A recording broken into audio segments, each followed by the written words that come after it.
शुक्रिया मोहतरम स्पीकर साहबा। इत्तफाक से सिंध असेंबली में भी आप होती थी और हम गुफ्तगू करते थे, अपने मसाइल पेश करते थे। I am thankful.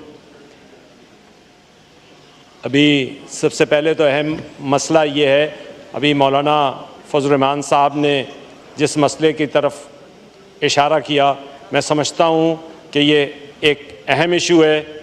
इस वक्त वज़रा को मौजूद होना चाहिए था और वो इस पे को एड्रेस करते, इस बात का प्रॉपर जवाब देते, ताकि ये एक अहम नौइयत का मसला है जिस पर इस ऐवान को गौर करना चाहिए। इससे हट के फिर मैं आता हूँ जनाब जरदारी साहब की तकरीर की तरफ। उन्होंने अपनी तकरीर में ये बात कही बयान ही कि मैंने अपने इख्तियारात 18th अमेंडमेंट के ज़रिए आवाम को, अवामी नुमाइंदों को मुंतकिल किए, लेकिन इस 18th अमेंडमेंट के असरात ये हैं आज की तारीख़ के अंदर कि तमाम फंड्स, तमाम इख्तियारात जाके पार्क हो जाते हैं चीफ मिनिस्टर हाउस में और उसके बाद उसका डिस्ट्रीब्यूशन नहीं होता। ख़ास तौर पे सूबे सिंध के अंदर, जिसका आपको मालूम होना चाहिए कि वहाँ पे प्रोविंशियल फाइनेंस कमीशन तो बना दिया जाता है लेकिन कोई अवार्ड नहीं दिया जाता। इस तरीके से मुनसिफाना तकसीम का तरीक़ेकार हिंड्रेंस का शिकार होता है। इसको हमें गौर करना चाहिए और इस पर आगे बढ़ना चाहिए। सिंध की हुकूमत 15 साल से सिंध में हुकूमत है और 15 साल के अंदर ही कोई प्रोविंशियल फाइनेंस कमीशन अवार्ड नहीं आया। इसका मतलब यह है कि प्रॉपर तकसीम नहीं हो रही है। हमने बार बार असेंबली में भी, सिंध असेंबली में भी मैंने इस बात को पेश किया था और आज मैं जब कौमी असेंबली में हूँ तो इस बात को दोबारा से एम्फसाइज कर रहा हूँ। सदर साहब ने अपनी तकरीर में ख़ास तौर पे कायद-ए-आज़म मोहम्मद अली जिन्ना का जिक्र किया, शहीद जुल्फ़िकार अली भुट्टो और शहीद बेनज़ीर भुट्टो का जिक्र किया, लेकिन बात यह है कि इन शहीदों की फहरिस्त में सबसे अहम और पहला नाम लियाकत अली खान शहीद का था। उनकी शहादत इस मुल्क के अंदर जिस अंदाज में हुई, पूरी कौम उसको पूरी तरीके से जानती है और हम एस्पायर करते हैं कि उन्होंने जिस तरीके से इस मुल्क के लिए शहादत पेश की, उनकी उस कैफियत को पूरी तरीके से आश्कार करना चाहिए था। इससे आगे जब हम आते हैं, बात होती है, उन्होंने बात की है ख़ास तौर पे प्रमोट गुड गवर्नेंस की। अब सिंध के अंदर गुड गवर्नेंस की अगर आप बात करेंगे तो आप उठाकर देखिए सिंध के हालात को। वो गुड गवर्नेंस की मिसाल ये है कि वहाँ रोज़ाना डकैती हो रही है। नेशनल असेंबली की बात हो रही है भाई, और कहाँ की बात हो रही है? अगर हम ये भी बात ना करें, अरे आप करें जी, मैं बात कर रहा था कि गुड गवर्नेंस की बात उन्होंने की है। भाई पहले सिंध की गुड गवर्नेंस पे तो आप अपने तासुरात को बयान फरमाएं। सूरत हाल ये हो रही है कि वहाँ पर कराची में जिस अंदाज में स्ट्रीट क्राइम्स हो रहे हैं, उसको हम कैसे सरफे नज़र कर सकते हैं? क्यों कर सकते हैं? क्या हम यहाँ बैठ के इसलिए आए? साइट एरिया का, औरंगी का मैं MPA रह चुका हूँ, वहाँ पे जिस अंदाज में लॉलेसनेस है उसका तस्वुर नहीं किया जा सकता। पूरी इंडस्ट्री बंद पड़ी हुई है, ना पानी है, ना बिजली है, ना गैस है। आप उठा के देखिए ज़रा हालात वहाँ के, आपको अंदाज़ा होगा कि वहाँ पे क्या हो रहा है। इस सारी सूरत हाल के अंदर हमें तवज्जो देनी चाहिए, पूरी तरीके से तवज्जो देनी चाहिए। उन्होंने बात की, मैं कोशिश कर रहा हूँ कि तकरीर के लिमिट्स के अंदर ही रहूँ, उससे बाहर ना निकलूँ। उन्होंने बात की एक्सपोर्ट की, उन्होंने बात की एग्रीकल्चर रिफॉर्म्स की। मैं समझता हूँ एक्सपोर्ट के लिए जो ज़रूरी लवाजमात हैं, जो सबसे अहम लवाज़म है कि हमारी इंडस्ट्री प्रॉपरली फंक्शन करे। देखिए कराची की इंडस्ट्री की सूरत हाल ये है, एक तो लॉ एंड ऑर्डर का इशू है, उसके बाद जब हम आते हैं तो हमें मालूम होता है कि वहाँ बिजली नहीं है।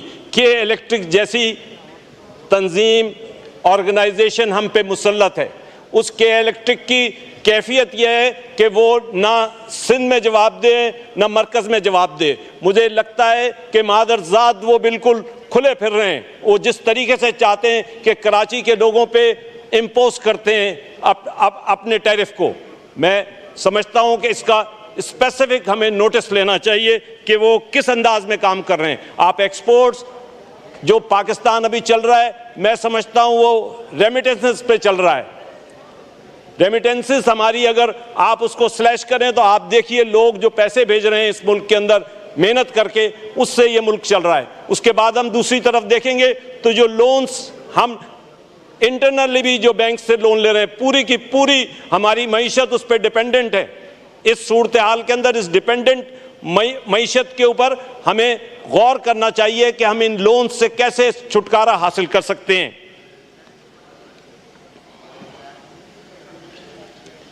अगर हमें कोशिश करनी चाहिए, एक इशू जो है गैस का है, गैस के इशू के लिए हमें कोशिश करनी चाहिए कि ईरान से जो पाइपलाइन कनेक्ट हो रही है उसको फौरन से पेशतर हम फंक्शनल करें।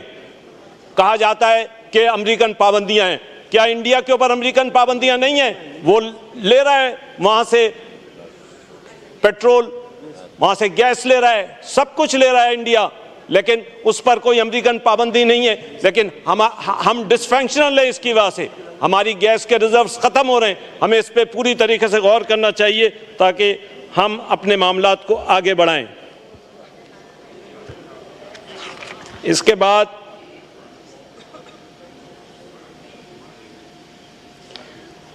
बात होती है बेनज़ीर इनकम सपोर्ट प्रोग्राम की। बहुत अच्छा प्रोग्राम है, मैं समझता हूं कि ये प्रोग्राम बहुत अच्छा है और इसको जिस अंदाज में फंक्शनल किया जा रहा है वो बेहतर है।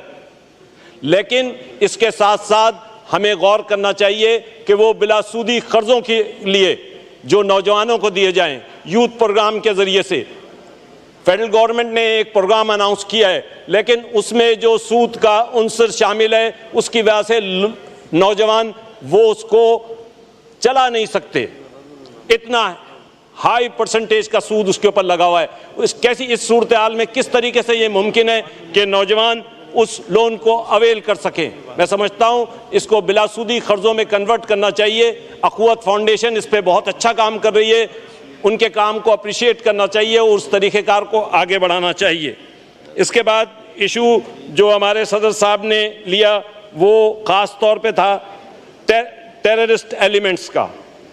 मैं समझता हूँ कि टेररिज्म को हमने अगर एड्रेस करना है, इसके लिए कोई लॉन्ग टर्म पॉलिसी बनानी होगी, ऐसी पॉलिसी जिसके ज़रिए से हम अपने लोगों को उस सारी सूरत हाल से आगाह कर सकें कि टेररिज्म किन वजूहात की बिना पे है, ज़बान की बुनियाद पे है, रिलीजन की बुनियाद पे है, इलाकाई बुनियादों पर है। इन सब को हमें सोचना होगा कि हम किस तरीके से इस सारी सूरत हाल को कवर करें।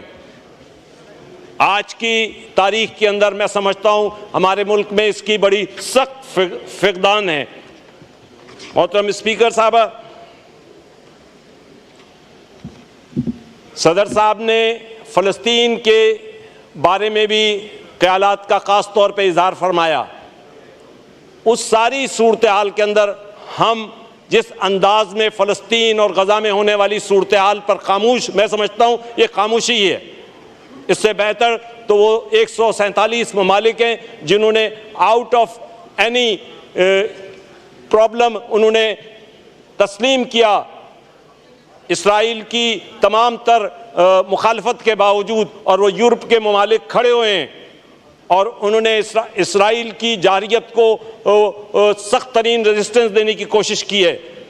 वो ज़बानी ही सही, लेकिन मैं समझता हूँ कि हमें इन तमाम इश्यूज़ के ऊपर हमको एड्रेस करना चाहिए और उनकी कोई हम ऐसी मदद करें जो स्पेसिफिक हो, जिसको लोग तस्लीम करें, समझें, और दुनिया हमें जो हम एटॉमिक पावर हैं इस तरीके से हम एक्ट कर रहे हैं, दैट इज़ मैं समझता हूँ ये बहुत ही हमारे लिए शर्मिंदगी का बायस है कि हमारे फ़लस्तीनी भाई जिस मुसीबत में फंसे हुए हैं और हम बड़े सुकून के साथ ये सारे मामला चला रहे हैं। बहुत शुक्रिया।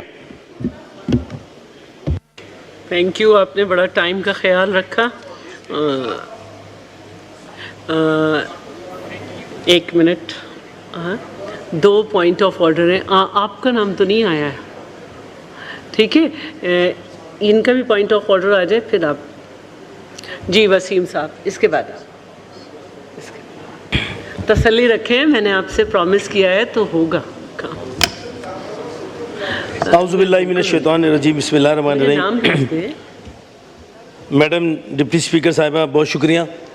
मैं आज अपने इस पूरे ऐवान की तवज्जो इस बात पे दिलाना चाहता हूँ कि हैदराबाद के अंदर जो एक सानिया परेड आबाद हुआ और जिसके अंदर 62 लोग ज़ख्मी हुए, उस 62 में से 25 से ज़ायद लोग शहीद हो गए।